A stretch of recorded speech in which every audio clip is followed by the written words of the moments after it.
Today we will start with the topic that is the classification of the triangles. In the previous video we have discussed about what are the triangles, the medians, the altitudes. Today we will start with the classification of triangle. Firstly we will do the classification of triangles on the basis of sides. पहले हम sides की basis पे triangles की classification को देखेंगे. There are three classifications on the basis of sides. First one is your scalene. That is your scalene triangle. What is a scalene triangle? In scalene triangle, एक ऐसी triangle in which no sides are equal. We know that a triangle have a three sides, okay, like A, B, C. AB, BC and AC. There are three sides in a triangle. Okay, as there are no sides are equal. Means आपकी सारी sides ही अलग अलग होंगी, कोई भी सेम नहीं होगी. If one is 2 centimetre, this is 3 centimetre, suppose this is 4 centimetre, means तीनों साइड्स अलग अलग हैं. No side is equal to any of one. So this type of triangle is your scalene triangle. मतलब सारी की सारी all the sides are of different length. मतलब तीनों साइड्स की लेंथ क्या रहेगी, डिफरेंट रहेगी. So this type of a triangle is a scalar triangle. Second type is your isosceles triangle. That is your isosceles triangle. In isosceles triangle, your two sides are equal. Any two sides, कोई भी दो sides आपस में equal होंगी. Okay, the two sides are equal in the isosceles triangle. Suppose ये आपकी कोई triangle है, इसकी कोई भी दो sides आपस में equal हो सकते हैं. Suppose 2 centimeter is this and this is also 2 centimeter but this is 3. मतलब ये वाली साइड और ये वाली साइड अब आपस में इक्वल है, या ये और ये भी हो सकते हैं, या ये और ये, मतलब तीनों में से कोई भी, any two sides are equal. This type of triangle is called as your isosceles triangle. Next third type is your equilateral triangle. Okay, in equilateral triangle, equi means that is equal, है ना. In equilateral triangle all the three sides are equal. आपकी तीनों side से क्या होती हैं, equal length की होती हैं. तीनों साइड्स इक्वल होंगी तो it is an equilateral triangle. And also हमने एंगल सम प्रॉपर्टी रीड किया था. And according to angle sum property क्या होता है, तीनों एंगल्स का सम 180 डिग्री होता है. इक्विलेटरल ट्रायंगल के सारे तीनों एंगल्स भी हमेशा इक्वल रहते हैं and each is of 60 degree. ठीक है, इक्विलेटरल ट्रायंगल के all angles are always equal. और आपको पता है तीनों एंगल्स का सम क्या होता है, 180. ये हमने एंगल सम प्रॉपर्टी में रीड किया था. तो इक्विलेटरल ट्रायंगल की तीनों साइड्स भी इक्वल रहेंगी और तीनों एंगल्स भी हमेशा इक्वल होते हैं और every angle is of 60 degree. Now we will talk about the classification of triangle on basis of angles. पहले हम साइड्स को देख रहे थे, साइड्स के अकॉर्डिंगली हम क्लासिफिकेशन कर रहे थे ट्रायंगल्स की. अब हम एंगल्स को देखते हुए ट्रायंगल्स की क्लासिफिकेशन करेंगे. So first one is the acute angle triangle. Acute angle triangle कौन सी होगी, in which all the three angles are acute. Means आपकी किसी भी ट्रायंगल के अगर तीनों angle, acute means which are less than 90 degree. अगर किसी ट्रायंगल के तीनों एंगल ही 90 डिग्री से कम होंगे, लेस देन 90 डिग्रीज होंगे, तो इस टाइप के ट्रायंगल को हम क्या कहेंगे, this is a acute angle triangle. Now look at this triangle ABC. A angle 75 degree, B angle 45 and C is 60. इस टाइप की ट्रायंगल जिसमें तीनों angles, all three angles are acute, मतलब लेस देन 90 डिग्री होंगे, this is your acute angle triangle. Now a second type is the right angle triangle.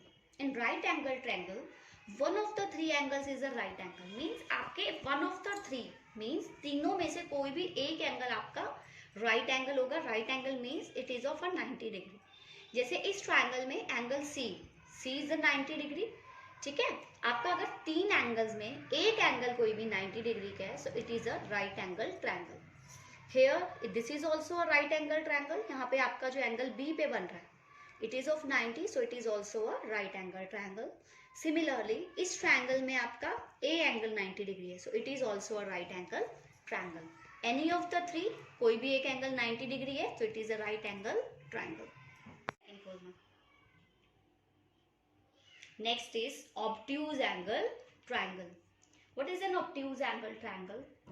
And one angle is obtuse. मतलब आपके triangle के तीनों angle में से कोई भी एक एंगल अगर मोर देन 90 डिग्रीज है, सो this type of triangle is your obtuse angle triangle. Like in this triangle आपका एक एंगल 105 है, इट इज मोर देन 90, और बाकी दोनों एंगल क्या रहेंगे, हमेशा एक्यूट रहेगा, क्योंकि आपको पता है कि किसी भी ट्रायंगल के तीनों एंगल्स का सम हमेशा क्या होना चाहिए, 180. तो एक ऐसा नहीं है कि कोई दो ऑब्ट्यूज एंगल हो जाएंगे एक ट्रायंगल में, हमेशा एक ही एंगल मोर देन 90 डिग्री हो सकता है. अगर दो एंगल मोर देन 90 हो जाएंगे तो वो ट्रायंगल ही पॉसिबल नहीं होगी, क्योंकि तीनों एंगल्स का सम 180 से ज्यादा बन जाएगा.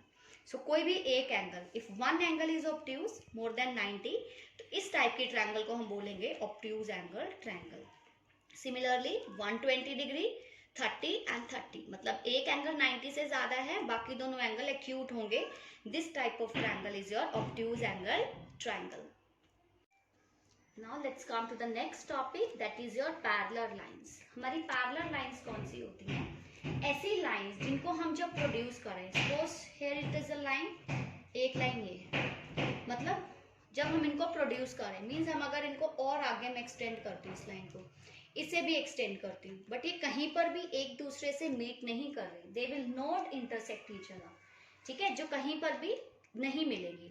लाइन्स विच नेवर मीट, ऐसी लाइंस जो कभी एक्सटेंड करने के बाद भी मैं इसको कितनी मर्जी आगे बढ़ाऊं, they will never meet.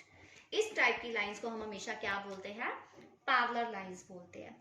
Suppose if I ask you, अगर मैं आपको एक एग्जांपल देती हूँ कि आप मुझे ये बताओ क्या ये और ये लाइन पैरेलल है, हमें कैसे पता चलेगा, हम इन लाइंस को एक्सटेंड करेंगे. Start extending this line. अब मैंने इस लाइन को एक्सटेंड किया, ये लाइन इस डायरेक्शन में जा रही है, मैं इसको भी एक्सटेंड करूंगी. यस, ये यहाँ पे मिल गई. So these are not the parallel lines. Parallel lines वही होंगी विच नेवर मीट, जो कभी नहीं मिलेंगी, those will be your parallel lines. And what about the distance between the parallel lines? किन्हीं भी दो लाइंस के बीच का जो डिस्टेंस रहेगा पैरेलल लाइंस का, वो सेम रहेगा हमेशा. सपोज मैं यहाँ पर कोई पॉइंट लेती हूँ P, यहाँ पे मैं पॉइंट लेती हूँ Q, एक line. Okay, when we join the points P and Q, okay, you can using a protractor or anything, you can draw an angle of 90 degree meeting here. When you will measure the length of the PQ, और यहाँ पे आप point ले लो एक R and S. Again here draw a perpendicular. जब आप इन दोनों perpendiculars की लेंथ को मेजर करोगे, that will definitely be same. तो मीन्स आपकी जो दो पैरेलल लाइंस के बीच का जो डिस्टेंस होता है, it always remains the same, क्योंकि दोनों लाइंस हमेशा एक दूसरे के पैरेलल चलती हैं at a equal distance. So distance will also be same between the two parallel lines. Come to the next topic. This is your transversals. Okay, what are transversal lines? The line which intersecting two or more given lines in a plane at different points. एक ऐसी line जो दो या दो से ज्यादा lines को intersect करती है at different point, अलग अलग point पे, तो उस line को हम क्या बोलेंगे, transversal line. Example देखो, suppose students यहाँ पे मैंने एक line ली, मैंने यहाँ पे टू लाइंस ले ली अलग अलग, ये ए लाइन है आपकी, ये बी लाइन है. Okay, these are the two lines. Then I have drawn a line L. Okay, ये एल आपकी ट्रांसवर्सल लाइन है, बिकॉज ये ए पॉइंट को तो इस पॉइंट पे टच कर रही है, ए लाइन को, और बी लाइन को इस पॉइंट पे टच कर रही है. मतलब एक ऐसी लाइन जो टू और मोर लाइन्स, यहाँ पे टू की जगह थ्री भी हो सकते हैं. सपोज मैं यहाँ पे एक और लाइन ले लेती हूँ सी, मतलब टू और मोर लाइन्स को टच करती है एट डिफरेंट पॉइंट्स, मतलब सबको अलग अलग डिफरेंट पॉइंट पे जो टच करेगी, इस टाइप की लाइन को हम क्या बोलते हैं, inter transversal line. Okay, like देखो, अगर सपोज मैं यहाँ पर एक लाइन ले लेती हूँ, this is your L line, ये एम है, ये एन है. इन दिस केस एल आपकी ट्रांसवर्सल लाइन नहीं है, क्योंकि वो एम और एन दोनों को सेम पॉइंट पे टच कर रही है, but according to definition different points पे टच करनी चाहिए. जो डिफरेंट पॉइंट पे टच करेगी that will be your transversal line, otherwise it is not a transversal line.